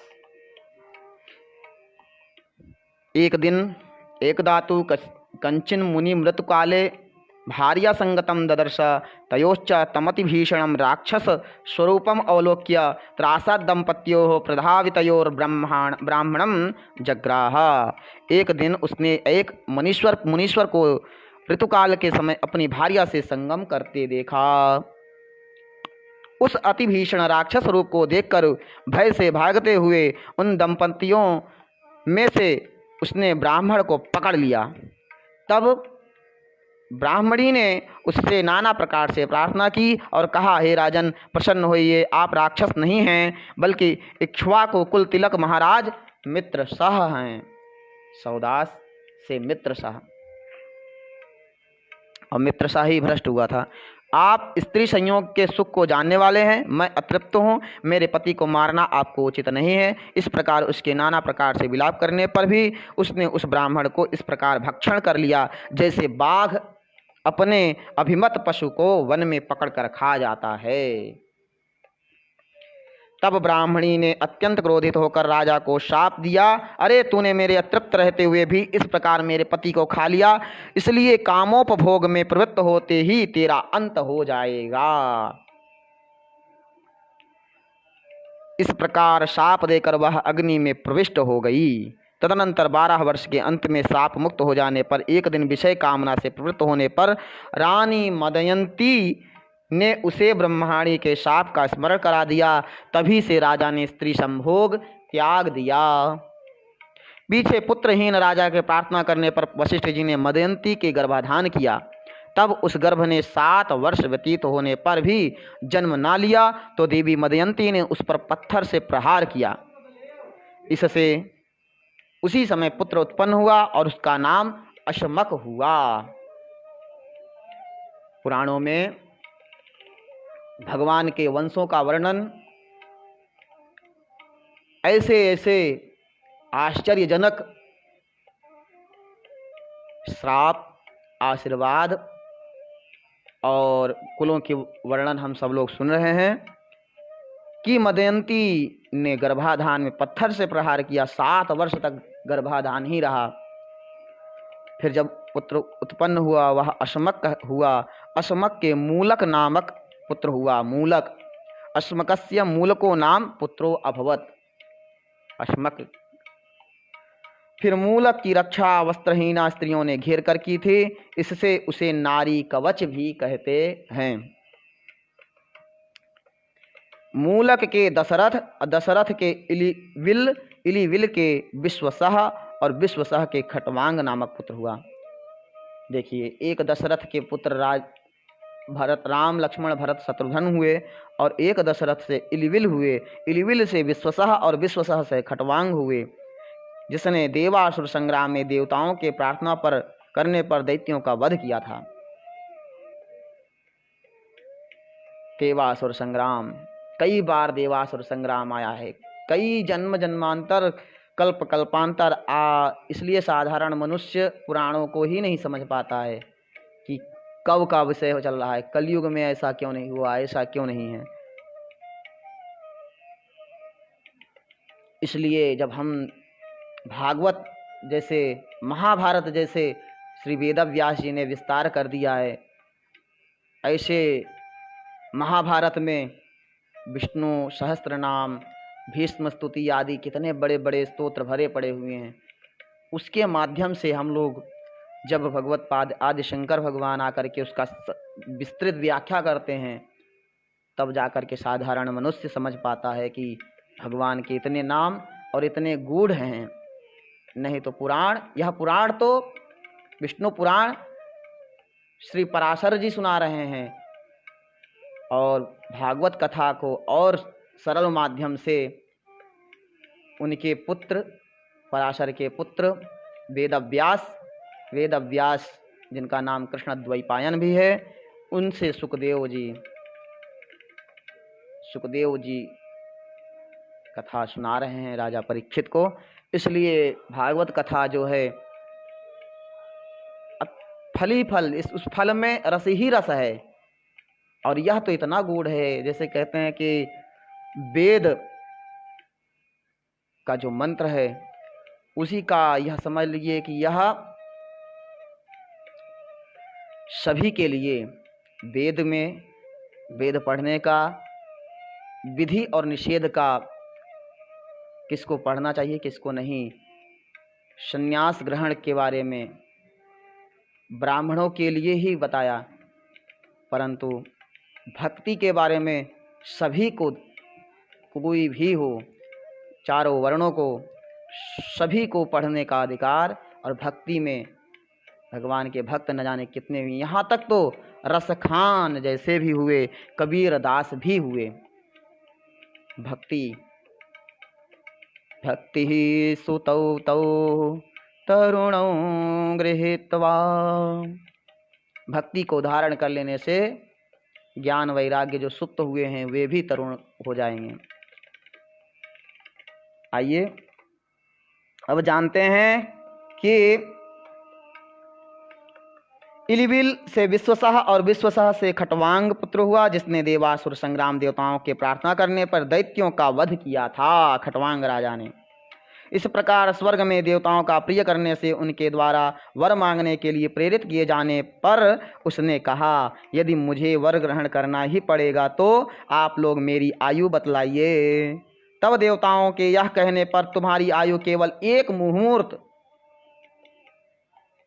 और रही है, वह देवताओं के दिए हुए एक अनवरुद्ध गति विमान पर बैठकर बड़ी शीघ्रता से मर्त्यलोक में आया और कहने लगा, यदि मुझे ब्राह्मणों की अपेक्षा कभी अपनी आत्मा भी प्रियतर नहीं हुआ, यदि मैंने कभी स्वधर्म का उल्लंघन नहीं किया और संपूर्ण देव मनुष्य पशु पक्षी और वृक्षादि में श्री अच्युत के अतिरिक्त मेरी अन्य दृष्टि नहीं हुई, तो मैं निर्विघ्नता पूर्वक उन मुनिजन वंदित प्रभु को प्राप्त हूँ। ऐसा कहते हुए राजा खटवांग ने संपूर्ण देवताओं के गुरु अकथनीय स्वरूप सत्ता मात्र शरीर परमात्मा भगवान वासुदेव में अपना चित्त लगा दिया और उन्हीं में लीन हो गए।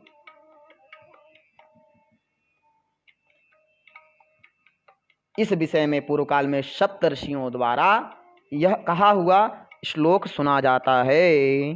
अत्रापि श्रूयते श्लोको गीतः सप्तर्षिभिः पुरा खट्वांगेन समो नान्यः कश्चित् दुर्व्याम भविष्यति।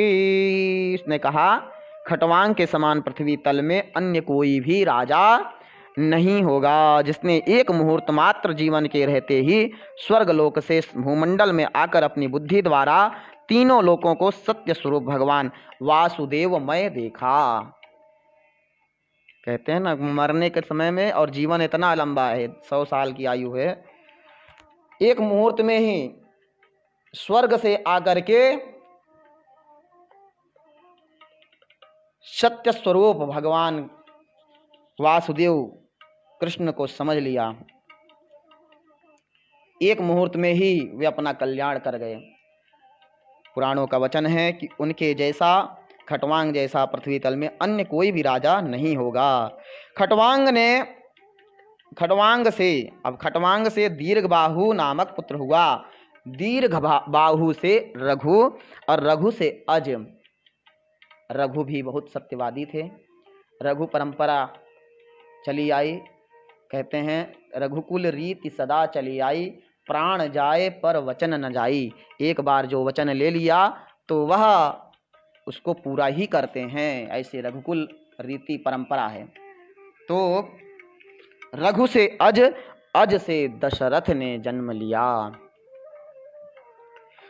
दशरथ जी के भगवान कमलनाभ।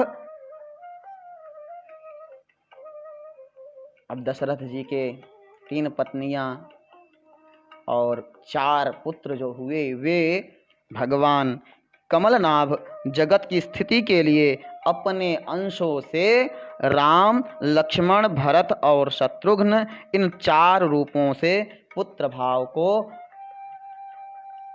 प्राप्त हुए। भगवान का यहाँ प्रादुर्भाव हो गया है। बोलिए सियावर रामचंद्र भगवान की जय। श्री रामचंद्र सरकार की जय। भगवान के अंशावतार हैं। बाबा तुलसीदास जी भगवान श्री राम के प्रकट होने पर उनकी स्तुति करते हैं। आइए हम सभी लोग भगवान श्री राम का स्तुति सुनते हैं। भई प्रगट कृपाला दीन दयाला कौशल्या हितकारी हर्षित महतारी मुनि मनहारी अद्भुत रूप विचारी लोचन अभिरामा तनु घन श्यामा निज आयुध भुज चारी भूषण वनमाला नयन विशाला शोभा सिंधु खरारी। क्या कहते हैं? दीनों पर दया करने वाले कौशल्या जी के हितकारी कृपालु प्रभु प्रकट हुए। मुनियों के मन को हरने वाले उनके अद्भुत रूप का विचार करके माता हर्ष से भर गई। नेत्रों को आनंद देने वाले मेघ के समान श्याम शरीर था। चारों भुजाओं में अपने खास आयुध धारण किए हुए थे। दिव्य आभूषण और वनमाला पहने हुए थे। बड़े बड़े नेत्र थे। इस प्रकार शोभा के समुद्र तथा खर राक्षस को मारने वाले भगवान प्रकट हुए।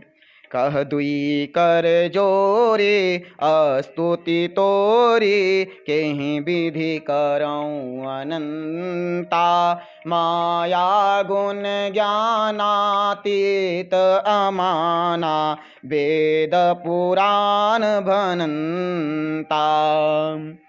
करुणा सुख सागर सब गुण आगर, जेहि गावहि श्रुति संता। सो मम हित लागी जन अनुरागी, भयउ प्रगट श्रीकंता। दोनों हाथ जोड़कर माता कहने लगी, हे अनंत, मैं किस प्रकार तुम्हारी स्तुति करूं। वेद और पुराण तुमको माया गुण और ज्ञान से परे और परिमाण रहित बतलाते हैं। श्रुतियाँ और संत जन दया और सुख का समुद्र, सब गुणों का धाम कहकर जिनका गान करते हैं, वही भक्तों पर प्रेम करने वाले लक्ष्मीपति भगवान मेरे कल्याण के लिए प्रकट हुए। ब्रह्मांड निकाया निर्मित माया, रोम रोम प्रतिवेद कहें। मम उर शोभासे यह उपहासे, सुनत धीर मति थिर न रहें। उपजा जब ज्ञाना प्रभु मुसुकाना, चरित बहुत विधि किन्ह चहे। कही कथा सुहाई मातु बुझाई, जेहि प्रकार सुत प्रेम लहें। वेद कहते हैं कि तुम्हारे प्रत्येक रोमे में माया के रचे हुए अनेकों ब्रह्मांडों के समूह भरे हैं। वे तुम मेरे गर्भ में रहे, इसी हंसी की बात के सुनने पर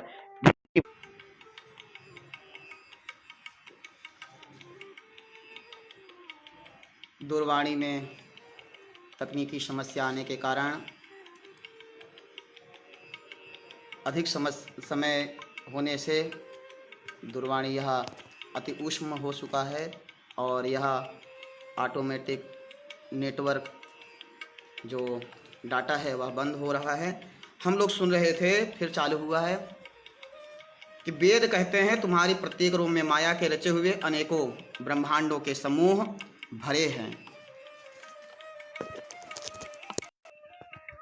भरे हुए हैं। वे मेरे गर्भ में रहें, इसी हंसी की बात के सुनने पर विवेकी पुरुषों की बुद्धि भी स्थिर नहीं रहती, विचलित हो जाती है। जब माता को ज्ञान उत्पन्न हुआ तब प्रभु मुस्कुराए। वे बहुत प्रकार के चरित्र करना चाहते हैं, अतः उन्होंने पूर्व जन्म की सुंदर कथा कहकर माता को समझाया, जिससे उन्हें पुत्र का वात्सल्य प्रेम प्राप्त हो जाए। माता पुण्य बोली सो मति डोली, तजहूँ तात यह रूपा। कि जैसे सुलीला अति प्रियशीला, यह सुख परम अनुपा। सुनि बचन सुजाना रोदन ठाना, होई बालक सुर भूपा। यह चरित जे गावहि हरि पद पावहि, ते न परहि भव कूपा। माता की वह बुद्धि बदल गई, तब वह फिर बोली, हे तात, यह रूप छोड़कर अत्यंत प्रिय बाल लीला करो, मेरे लिए यह सुख परम अनुपम होगा। माता का यह वचन सुनकर देवताओं के स्वामी सुजान भगवान ने बालक रूप होकर रोना शुरू कर दिया। तुलसीदास जी कहते हैं, जो इस चरित्र का गान करते हैं, वे श्री हरि का पद पाते हैं और फिर संसार रूपी कूप में नहीं गिरते। विप्रधेनु सुर संत हित लीन मनुज अवतार, निज इच्छा निर्मित तनु माया गुण गोपार। भगवान के आने के बहुत कारण होते हैं, परंतु यहाँ तुलसीदास जी बता रहे हैं, महाराज बता रहे हैं, ब्राह्मण, गौ, देवता और संतों के लिए भगवान ने मनुष्य का अवतार लिया।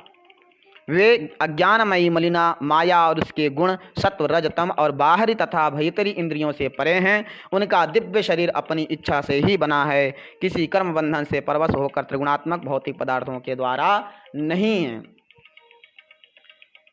इसलिए भगवान के आने के बहुत कारण होते हैं। कहते हैं श्री कृष्ण भगवान गीता में बताते हैं यदा यदा हि धर्मस्य ग्लानिर्भवति भारत अभ्युत्थानमधर्मस्य तदात्मानं सृजाम्यहम्।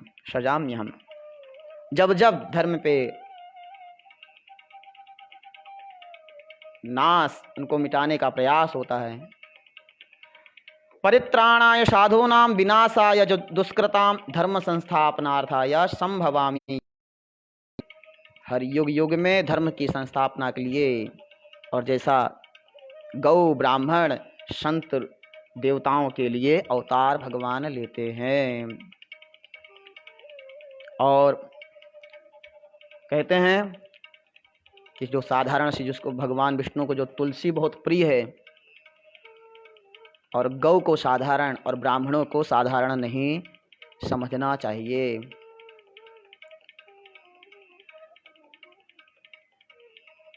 तुलसी वृक्ष न जानिए, गाय न जानिए ढोर, और विप्र मानुष न मानिए ये तीनों नंद किशोर। ये तीनों भगवान के ही स्वरूप हैं। बोलिए कृष्ण कन्हैया लाल की जय, श्री रामचंद्र भगवान की जय। राम जी कमलपति अपने अंश से राम, लक्ष्मण, भरत, शत्रुघ्न 4 रूप में प्रकट हुए। राम जी ने बाल्यावस्था में ही विश्वामित्र जी की यज्ञ रक्षा के लिए जाते हुए मार्ग में ताड़का राक्षसी को मारा। फिर ताड़का राक्षसी ने यज्ञशाला में पहुंचकर मरीचि को बाण रूपी वायु से आहत कर दिया, समुद्र में फेंक दिया, और सुबाहु आदि राक्षसों को नष्ट कर डाला। उन्होंने अपने दर्शन मात्र से अहिल्या को निष्पाप किया। जनक जी के राजभवन में बिना श्रम ही महादेव जी का धनुष तोड़ा, और पुरुषार्थ से प्राप्त होने वाली अयोनिजा जनक राजतनयाम सीतामयोनिजाम राजनंदिनी श्री सीता जी को पत्नी रूप से प्राप्त किया, और तदनंतर संपूर्ण क्षत्रियों को नष्ट करने वाले समस्त है कुल के लिए अग्नि स्वरूप परशुराम जी के बल वीर का गर्व नष्ट किया। फिर पिता के वचन से राज्य लक्ष्मी को कुछ भी न गिनकर भाई लक्ष्मण और धर्मपत्नी सीता के सहित वन में चले गए। वहां विराध, खरदूषण आदि राक्षस तथा कबंध और वाली का वध किया, और समुद्र पर पुल बांधकर संपूर्ण राक्षस कुल का विध्वंस किया, तथा रावण द्वारा हरी हुई और उसके वध से कलंकहीन होने पर भी अग्नि प्रवेश से शुद्ध हुई समस्त देवगणों से प्रशंसित स्वभाव वाली अपनी भार्या जनक राजकन्या सीता को अयोध्या में ले आए। हे मैत्रेय, उस समय उनके राज्याभिषेक जैसा मंगल हुआ उसका तो 100 वर्ष में भी वर्णन नहीं किया जा सकता।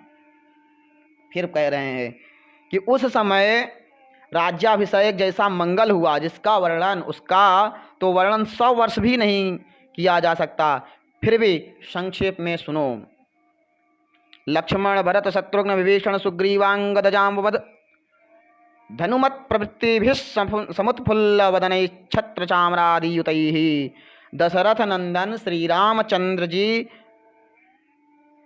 प्रसन्न वदन लक्ष्मण, भरत, शत्रुघ्न, विभीषण, सुग्रीव, अंगद, जांबवान और हनुमान आदि से छत्र चाम्रादि द्वारा सेवित हो ब्रह्मा, इंद्र, अग्नि, यम, नृति, वरुण, वायु, कुबेर और ईशान आदि संपूर्ण देवगण, वशिष्ठ, वामदेव, वाल्मीकि, मार्कंडेय, विश्वामित्र, भरद्वाज और अगस्त्य आदि मुनिजन तथा ऋक, यजुः, साम और अथर्ववेदों से स्तुति किए जाते हुए तथा नृत्य, गीत, वाद्य आदि संपूर्ण मंगल सामग्रियों सहित वीणा, वेणु, मृदंग, भेरी, पटह, शंख, काहल और गोमुख आदि बाजों के घोष के साथ समस्त राजाओं के मध्य में संपूर्ण लोकों की रक्षा के लिए विधिपूर्वक अभिषिक्त हुए।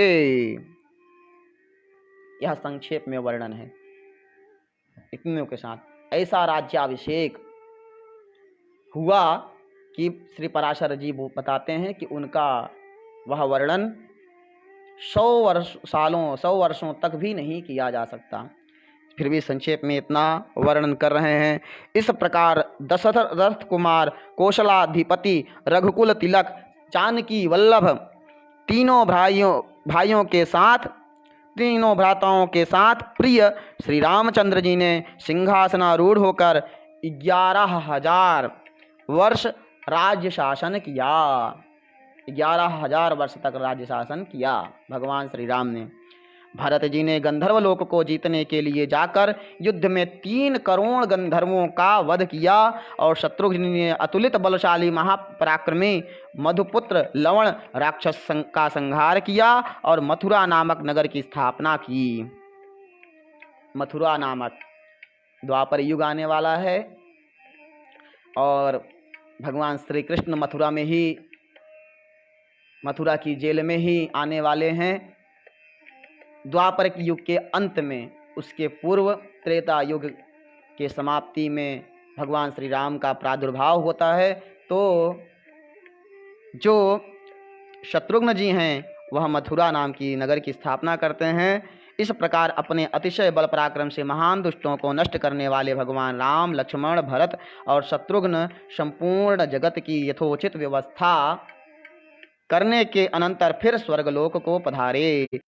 साथ ही जो अयोध्या निवासी उन भगवत अंश स्वरूपों के अतिशय अनुरागी थे, उन्होंने भी तन्मय होने के कारण सालोक्य मुक्ति प्राप्त की। दुष्ट दलन भगवान राम के कुश और लव नामक 2 पुत्र हुए।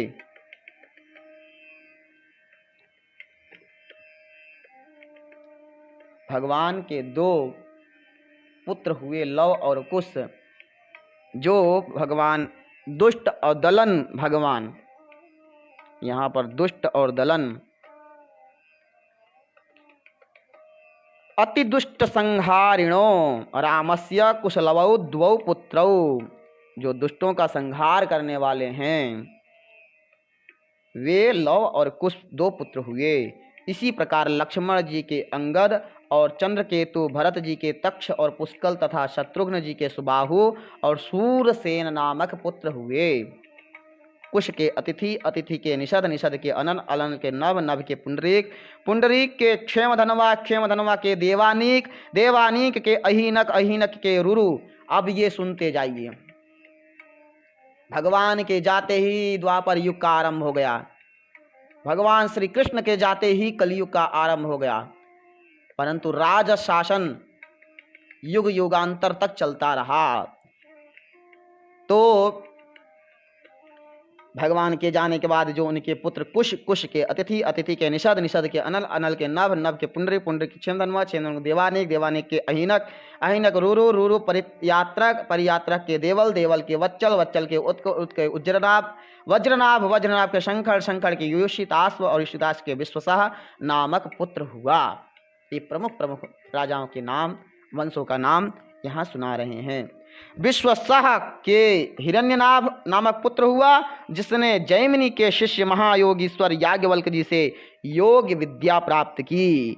हिरण्यनाभ का पुत्र पुष्य था, पुष्य का ध्रुवसंधि, ध्रुवसंधि का सुदर्शन, सुदर्शन का अग्निवर्ण, अग्निवर्ण का शीघ्रक और शीघ्र का शीघ्रक का पुरु, शीघ्रक का पुत्र मरु हुआ। इस समय भी योगाभ्यास में तत्पर हुआ, कलापग्राम स्थित है।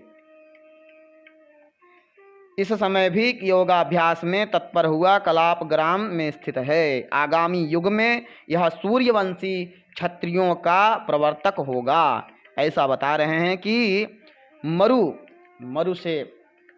मरुस्थली में हुआ, मरु हुआ, वह योगाभ्यास में तत्पर हुआ और कलाप ग्राम में स्थित है। आगामी युग में सूर्यवंशी क्षत्रियों का प्रवर्तक होगा। मरु का पुत्र प्रश्रुत, प्रश्रुत का सुसंधि, सुसंधि का अमर्ष, अमर्ष का सहस्मान, सहस्मान का विश्वभव, विश्वभव का पुत्र बृहदबल हुआ, जिसका भारत युद्ध में अर्जुन के पुत्र अभिमन्यु ने मारा था। बृहदबल हुआ। अब आ गए हम सब लोग द्वापर युग के भगवान के यहाँ तक आ गए। इतने बीच में द्वापर युग के राजाओं के नाम गिना दिए और यहाँ पहुँच गए कि अभिमन्यु जो अर्जुन का पुत्र था, उनसे वह बृहदबल मारा गया। अब अभिमन्यु से इस प्रकार मैंने यह अभिमन्यु तक इक्ष्वाकु वंश, इस प्रकार मैंने एते इक्ष्वाकु भूपालाः प्राधान्येन मेरिताः, इक्ष्वाकु कुल के प्रधान प्रधान राजाओं का वर्णन किया। इनका चरित्र सुनने से मनुष्य सकल पापों से मुक्त हो जाता है। इस तरह श्री पराशर जी ने शगर्ष और इक्ष्वाकु वंश का वर्णन विस्तार में सुनाया। इति श्री विष्णु पुराणे चतुर्थंशे चतुर्थोऽध्यायः। श्री नारायणार्पणमस्तु। बोलिए नर नारायण भगवान की जय।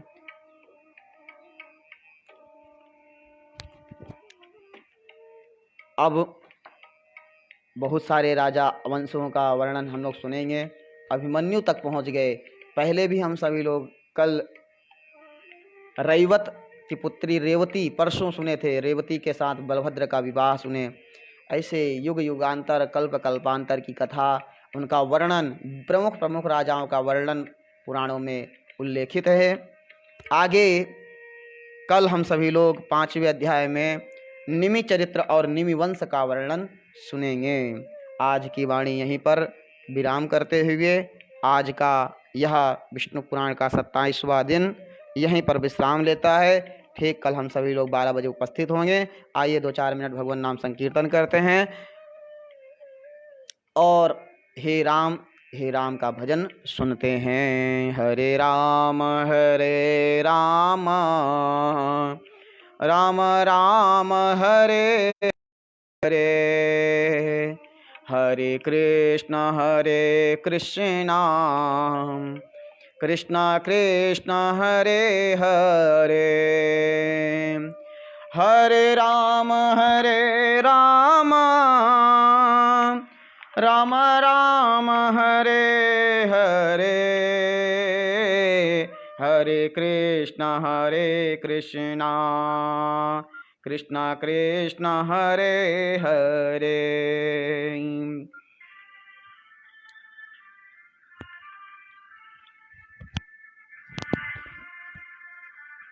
आइए हम सभी लोग हे राम का भजन सुनते हैं।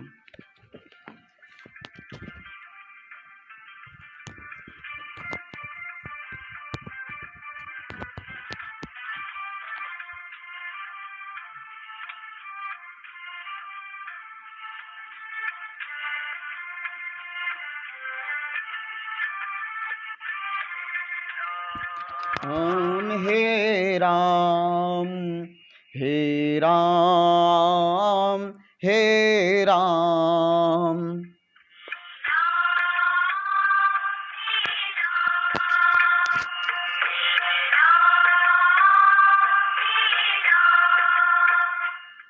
हे राम हे राम हे राम हे राम,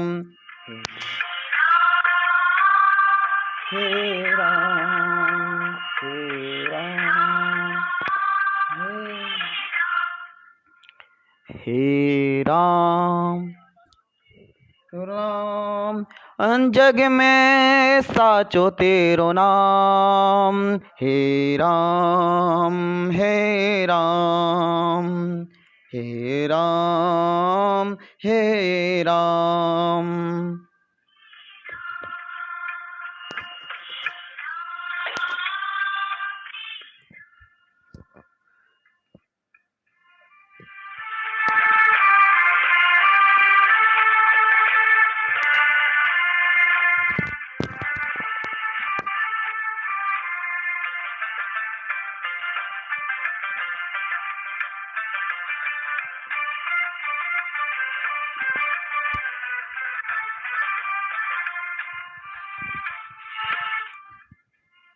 तू ही माता तू ही पिता है, तू ही माता तू ही पिता है, तू ही तो है राधा का श्याम।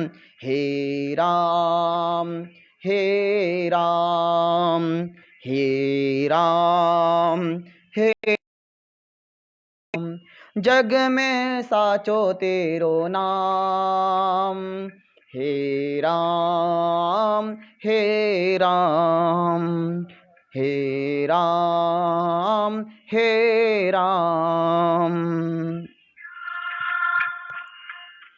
तू अंतर्यामी सबका स्वामी, तू अंतर्यामी सबका स्वामी, तेरे चरणों में चारों धाम।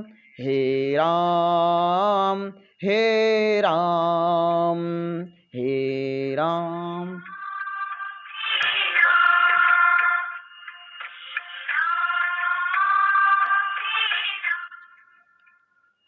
जग में साचो तेरो नाम, हे राम हे राम।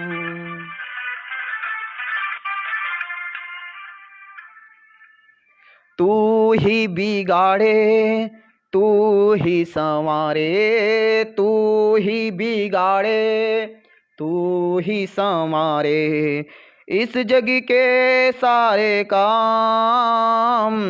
हे राम हे राम हे राम हे राम।